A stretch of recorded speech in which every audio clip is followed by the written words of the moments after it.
Jason Klom of the Comedy on Vinyl podcast. All of 2017, I'm listening to a comedy album a day, and for all of March, which is Women's History Month, I'm only listening to albums by female comedians. Tonight, I already listened to Sensational by Rusty Warren, which had an interesting theme, which was about women not getting the information they need as a young woman about sex and about relationships, about how they had to learn it the hard way. They had to learn it through life when men tended to be given a little more guidance, it seemed. This is 1969. It's 8 years later. 1969 is the next to last Joan Rivers album, which it does turn out to be. And then the album right after this is called What Becomes a Semi-Legend Most. And the interesting thing about that, I would say, what becomes a legend most, at least in terms of comedy, is only having to release 3 albums over your whole career. She just didn't need to. What's amazing, though, is listening to this when she's, what is she, maybe 30 something, but just talking about getting married when she's 27. It's a lot about her early life, just learning about what it's like to be married. She might be about 30, because she's in this, she says, anyway, sorry about that. So in this, she's about 30 or so, and she talks about, she's only 3 years into her marriage, and just talking about how boring it is already, and things like that. And I feel like that's kind of, it's interesting, because a lot of other comics might have talked about, if it came from a guy, I guess it would be a little more acceptable. But with Joan Rivers, she's got the guts to just say how she feels. Whether it's a character, but she does have the guts to talk about the fact that romance isn't all what you were promised. She talks about how much, same thing. Her mom said, "Oh, you'll learn it from the movies."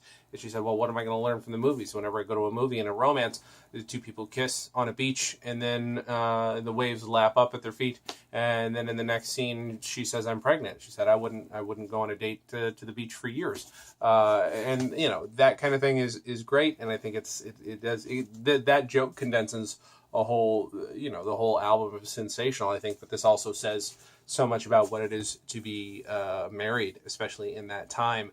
And it's also, 1969, women's liberation is actually a functional element of society now.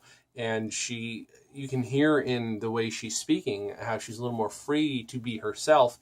And while she's even free to, because of people like Rusty Warren, and not that she wasn't performing already, but because of acts like this, she was free to express herself even more. In this album, she's, how do I put it? That was my rambling way, I guess, of saying that, despite the fact that women's liberation was a thing in 1969, a much more active part of society, there's still plenty that she is taking. I mean, not to her audience necessarily. They're there, they know what they're in for. But, she's still taking risks and saying what she wants to say. And talking about being a free woman, and just and you can sort of feel that in the atmosphere, the way people laugh, the way people react, even if they're willing to play along. And again, they're there to see a comedian. There's always just a little bit of hesitance. It's that society hasn't quite caught up with the idea that she's allowed to be herself. And I don't know. I think it's gutsy. There are only a couple things on here that I would hesitate to recommend. There's a racist joke on there. There's just not. It's not like it's ironic or anything, so it doesn't really have a place. It's at least in terms of the pantheon of her work. But what's interesting is that later on she did make much more of a name of herself for being a little more daring, taking a lot more risks with the things she would say, and I respect that, of course. But the way she talks about relationships, especially marriage, she finds this really interesting way to talk about dullness, and I don't know how you do that.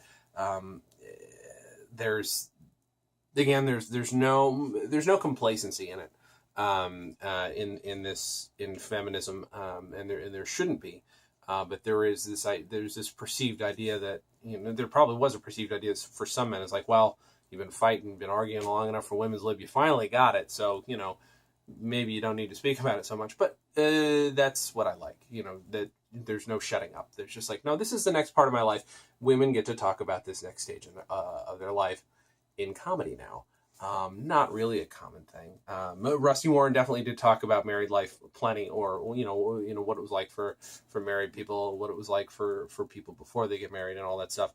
But this is very specifically, that's what this is about. This is about being a young married person, and you can hear in it a lot of the kind of humor that would come into sitcoms later on, very similar to when I talked about the Bickersons not that long ago. You can hear, whereas those were jokes that you definitely still hear. This is thematically just the way. I mean, even up until like, I don't watch a lot of sitcoms now, but up until like Everybody Loves Raymond, kind of the complacency within the relationship, talking about that in such a funny way, is very much what this is about. It's more than that, and it's a lot about her growing up, but it's mostly about her marriage situation. It's a lot of fun. It's an enjoyable album, and it was actually re-released for Record Store Day a year or two ago by Stand Up Records. And it's a ton of fun. And I realized this is the first time I've actually heard a Joan Rivers album. I've seen her do comedy plenty, and seen her on television, but that's the first I've actually ever heard one of her albums, and it was a lot of fun. So that's 1969, the next to last Joan Rivers album, which it ends up being. You can follow us at Comedy on Vinyl. You can subscribe here on YouTube, which I recommend, which would really help us. And just keep watching. We've got a bunch more coming, at least one a day. Maybe I can do more. I'd like to. Thank you guys for watching. And as always, have a good thing.